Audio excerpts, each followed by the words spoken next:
محبت جس کو طلاق دے ڈالے اس کی ساری حیات عدت ہے۔ مجھے لگتا ہے کہ محبت اور جدائی کا جنم ایک ساتھ ہی ہوتا ہے۔ کچھ لوگ اتنا سبق دے دیتے ہیں کہ پھر ساری زندگی کسی اور سے کچھ سیکھنے کی طلب ہی محسوس نہیں ہوتی۔ انسان کے ارد گرد ایسے بھی لوگ اپنوں کی شکل میں موجود ہوتے ہیں جو گلے لگا کر انسان کی جڑیں کاٹ دیتے ہیں۔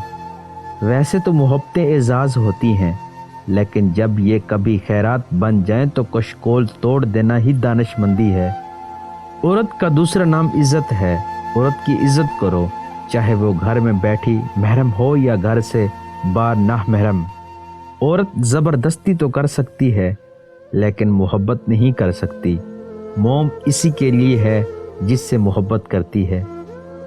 جس شہر سے آپ کو بے پناہ محبت ملے وہاں دوبارہ جانے پر اکثر اداسی ملتی ہے۔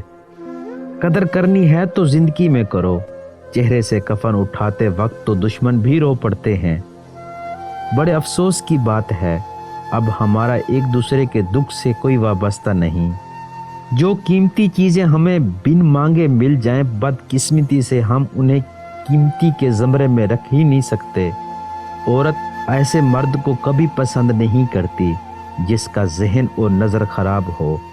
عورت اگر ایسے مرد کے ساتھ بھی ہو تو صرف وقت گزارا کرتی ہے۔